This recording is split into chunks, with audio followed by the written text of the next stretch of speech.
नमस्कार साथियों, आप सभी का स्वागत है फ्यूचर ब्राइट कोचिंग क्लासेस के अंदर। आज मैं बहुत दिन बाद हाजिर हूँ नई क्लास लिए पॉलिटिकल साइंस की या मॉडर्न हिस्ट्री की कह सकते हैं हम इसे। काफ़ी समय से मेरी कोई क्लास नहीं आ पा रही थी। लास्ट 10 डेज से 10 दिनों से मेरा कोई भी वीडियो अपलोड नहीं हो पा रहा था। कुछ लोगों के कमेंट भी आ रहे थे आपने वीडियो अपलोड नहीं किया है। तो आज मैं हाजिर हूँ एक्ट ऑफ 1990 लेकर। एक्ट ऑफ 1909 का अधिनियम, इसको हम मॉली मिंटो रिफॉर्म भी कहते हैं। इसको क्या हम मॉली मिंटो रिफॉर्म भी कहते हैं। इसको मॉली मिंटो रिफॉर्म क्यों कहते हैं वो भी हम आगे क्लास में हम बात करेंगे। देखिए, act of 1909 as compare to act of 1990 और 1935 जितना तो इम्पोर्टेंट नहीं है, परंतु मॉडर्न हिस्ट्री के अंदर या हम पॉलिटिकल साइंस के अंदर ये बहुत ही इम्पोर्टेंट लेसन माना जाता है।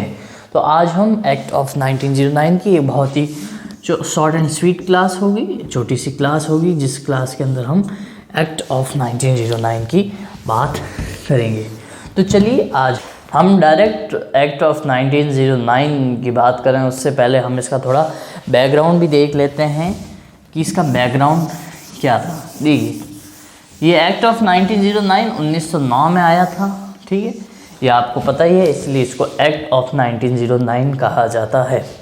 देखिए, 1905 में बंगाल का पार्टीशन हुआ था, ठीक है, पार्टीशन ऑफ बंगाल हुआ था। 1906 में मुस्लिम लीग की फॉर्मेशन हुई थी, ठीक है। 1907 में सूरत स्प्लिट हुआ था। तो उसके बाद एक्ट ऑफ 1909 के अधिनियम की आवश्यकता ब्रिटिशर्स को बहुत ही ज़्यादा पड़ गई थी। देखिए, 1905 में बंगाल का पार्टीशन हो गया था। भारत के लोग अंग्रेज़ों के खिलाफ बिल्कुल उग्र हो चुके थे, क्योंकि उस समय बंगाल का पार्टीशन हो चुका था और भारत के लोग अंग्रेज़ों से खूब नाराज़ थे, ठीक है। फिर 1906 के अंदर मुस्लिम लीग की फॉर्मेशन हुई और ये इंडिया की बात हो रही है। और 1906 में ब्रिटेन के अंदर 1906 में लेबर पार्टी आई पावर के अंदर।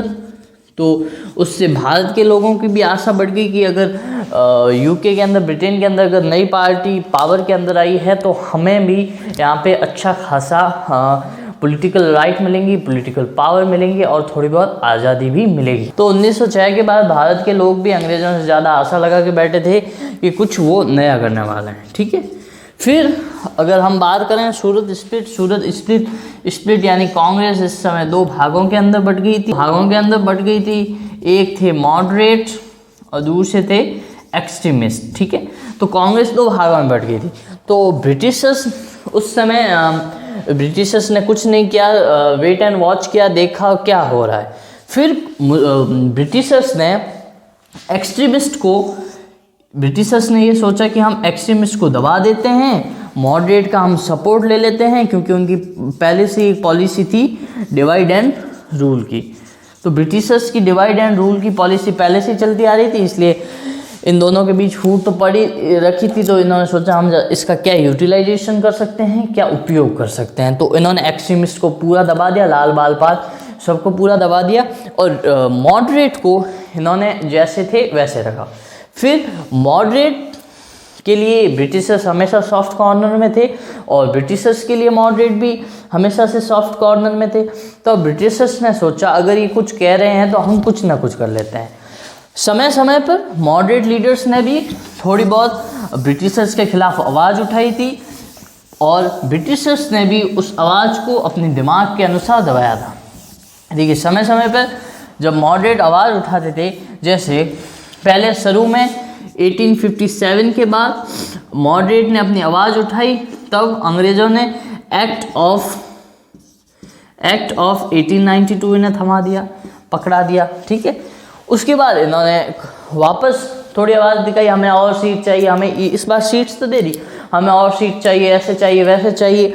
बहुत समय तक प्रचार करते थे, बहुत धरना वगैरह देते थे, बहुत समय तक इनके खिलाफ विरोध करते थे। और एकदम, अब ये एकदम पीक पे आ जाता था जब इनका रिवॉल्ट, तब इनको लगता था कि अब तो ये ब्लास्ट हो जाएगा, पूरे देश के अंदर ये फैल जाएगा। उस समय ये क्या करते थे, उस समय कुछ चेंजेस ले आते थे और इन्हें टोकरा पकड़ा देते थे। वापस ये थोड़े बहुत वापस करते थे, हमें और चाहिए वो चाहिए, थोड़ी बहुत और सीटें बढ़ा देते थे, वापस ये शांत हो जाते थे 15-20 सालों के लिए, कभी जब ज़्यादा सालों के लिए शांत हो जाते थे। फिर नया इनके रिफॉर्म करते थे, फिर ये और मांग करते थे हमें और चीज़ चाहिए। जैसे 1892 के बाद इन्होंने मॉडरेट्स ने अपनी और आवाज़ उठाई, फिर एक्ट ऑफ 1909 आ गया। एक्ट ऑफ 1909 के बाद इन्होंने आवाज़ उठाई तो 10 साल बाद एक्ट ऑफ 1990 आ गया। उसके बाद इन्होंने आवाज़ उठाई, उसके बाद एक और आ गया एक्ट ऑफ 1935। तो ब्रिटिशर्स हमेशा मॉडरेट आवाज़ उठाते थे। ब्रिटिशर्स पहले तो 2-3 साल तक तो कुछ ध्यान भी नहीं देते थे, 3 से 4 साल तक सोचते थे, 5वें-6वें साल तक बोलते थे कुछ ना कुछ करेंगे, 8वें साल तक बोलेंगे अब ये करेंगे, और 9वें और 10वें साल नया एक्ट लेके आ जाते थे। तो ब्रिटिशर्स ने मॉडरेट को तो नचवाते थे अपने इशारों पर, तो मॉडरेट कुछ कर नहीं पा रहे थे, और सूरत स्प्लिट के बाद एक्सट्रीमिस्ट को तो इन्हें दबा दिया और मॉडरेट को इन्होंने अपने हमेशा सॉफ्ट कॉर्नर में पहले से ही रखा था, अब भी रख रहे थे। तो चलिए, अब ये बैकग्राउंड की बात हो गई, अब हम रियल एक्ट ऑफ 1909 पे आते हैं। देखिए 1906 में जैसे मैंने आपको बताया मुस्लिम लीग की फॉर्मेशन हुई। मुस्लिम लीग, ये लोग ही ऐसे ही हैं, इन्होंने हमेशा से हिंदुस्तान को कमज़ोर करने की, हिंदुस्तान को अलग थलग करने की प्रयास किए हैं। 1906 में मुस्लिम लीग का, मैंने आपको एक मेरा वीडियो है 1900 फॉर्मेशन ऑफ मुस्लिम लीग, उसमें भी मैंने आपको बोला था कि मुस्लिम लीग की फॉर्मेशन को ही हम फॉर्मेशन या इस्टेब्लिशमेंट ऑफ पाकिस्तान भी मान सकते हैं, क्योंकि जब मुस्लिम लीग बना उससे उस समय ही पाकिस्तान की नींव पड़ चुकी थी। तो मुस्लिम लीग की 1906 में फॉर्मेशन हुई, पाकिस्तान की नींव रख दी गई। तो मुस्लिम्स ने एक अपनी डिमांड रखी कि हमें चाहिए सेपरेट इलेक्टोरल। मुस्लिम लीग ने क्या बोला, हमें चाहिए सेपरेट इलेक्टोरल। ठीक है, ये सेपरेट इलेक्टोरल क्या होता है ये मैं आपको बताता हूँ। देखिए, किसी भी एरिया के अंदर जहां मुस्लिम पॉपुलेशन मेजॉरिटी में होती है, उस एरिया में मात्र मुस्लिम ही इलेक्शन में खड़े हो पाए और मात्र मुस्लिम ही इलेक्शन में वोट दे सकें, ये था सेपरेट इलेक्टोरल। तो मुस्लिम्स ने बोला हमको चाहिए सेपरेट इलेक्टोरल। मान लीजिए किसी राज्य या किसी भी क्षेत्र या किसी भी कॉन्स्टिट्यूशनल एरिया के कॉन्स्टिट्यूएंट एरिया के अंदर अगर 60% मुस्लिम आते हैं, 40% अदर्स आते हैं, जिसमें हिंदू हो, सिख हो या कोई भी और हो, एक्सेट्रा, आप किसी को भी मान सकते हैं, कोई भी हो, तो अगर वो होते हैं तो मुस्लिम्स ने बोला अगर 60% हम अकेले मुस्लिम हैं तो केवल मुस्लिम को ही इलेक्शन के अंदर, तो केवल इलेक्शन के अंदर इलेक्शन कॉन्टेस्ट करने का अधिकार, इलेक्शन कॉन्टेस्ट करने का अधिकार केवल मुस्लिम को हो, इलेक्शन में वोट देने का, राइट टू वोट का अधिकार भी केवल मुस्लिम को हो। तो ये करके इन्होंने अपनी साजिश रची और ये बात बोली। कुछ हद तक एक्ट ऑफ 1909 में भी मुस्लिम लीग की बातों का ध्यान रखा गया और उनकी बातें भी मानी गई। दूसरा उन्होंने बोला था वाइसरॉय की काउंसिल के अंदर 2 लोग होने चाहिए, 2 मेंबर होने चाहिए, जिसमें से एक मुस्लिम, किसी भी हालत में एक मुस्लिम होना ही होना चाहिए। तो ये तो समझते थे इनका बाप का राज है, इसलिए हर समय ये अपनी बात करते थे। तो चलिए, ये हो गई मुस्लिम लीग की बातें, और अब हम आगे बढ़ते हैं एक्ट ऑफ 1909। एक्ट ऑफ 1909 को मॉर्ली मिंटो रिफॉर्म क्यों कहा जाता है? जॉन मॉर्ली वो थी सेक्रेटरी इंडिया के, जो कि इंग्लैंड में रहते थे। ये कहाँ रहते थे, ये कहाँ से ऑपरेट करते थे? ये इंग्लैंड से करते थे। देखिए, कॉलोनियल रूल के अंदर सेक्रेटरी को ही किंग कहा जाता है। क्या कहा जाता है? सेक्रेटरी को ही किंग कहा जाता है। ये पूरा राजा थे जो कि पूरे इंडिया पे होल्ड करते थे, पूरे इंडिया को ब्रिटेन में बैठे हुए अपने माइंड से इंडिया को चलाते थे और वहीं से पूरे इंडिया को होल्ड करते थे। दूसरे आते हैं, ये हो गए मॉर्ली, और दूसरे हैं मिंटो। मिंटो था वो वाइस रॉय था। क्या था?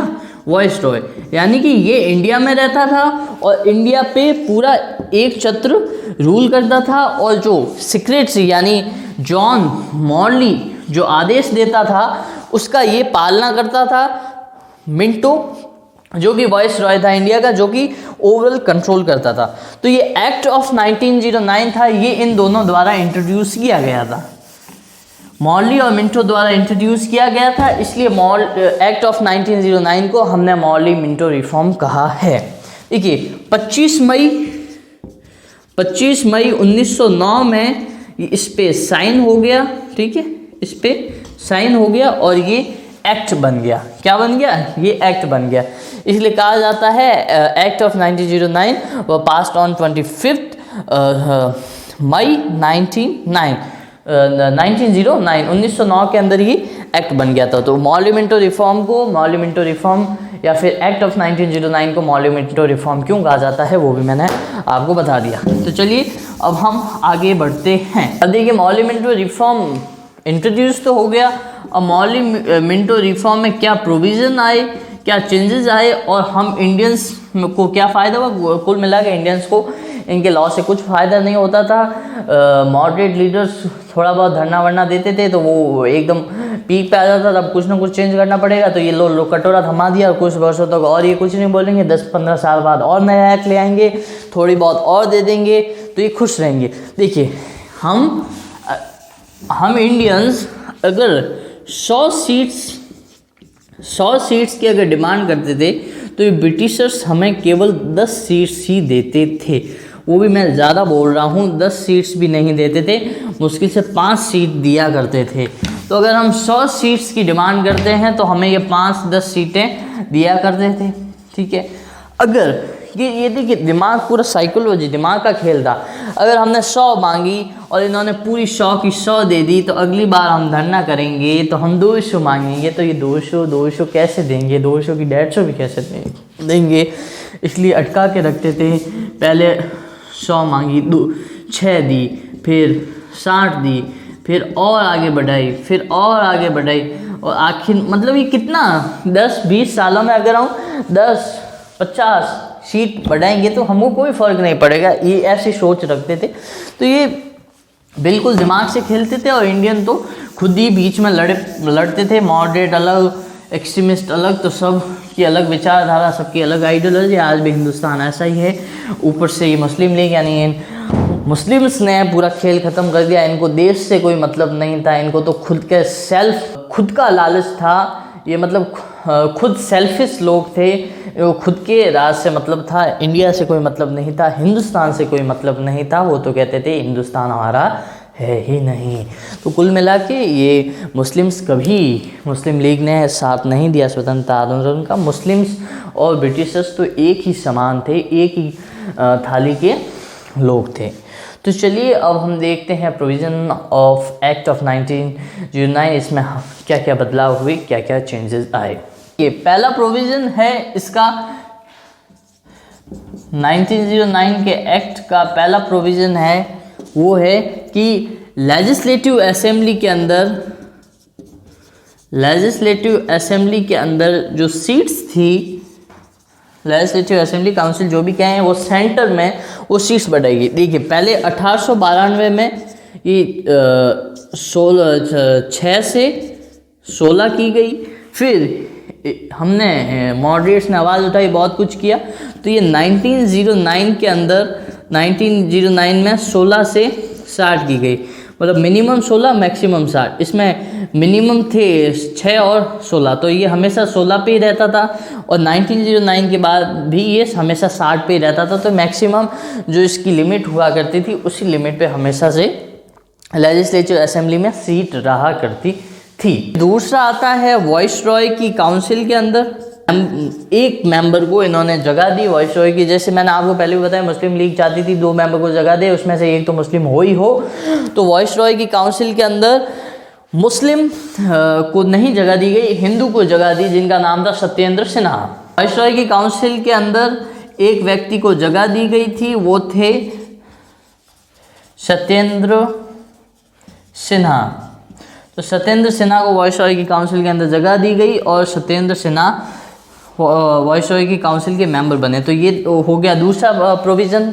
इसके अलावा इन दो प्रोविज़न के अलावा उन्होंने ज़्यादा कुछ सुधार नहीं की गए। मेन तो प्रोविज़न यही था कि इनको सीट्स बढ़वानी थी, तो सीट्स इन्होंने बढ़ा दी, 16 से 60 कर दी गई। इसमें भी कई प्रोविज़न रखे गए।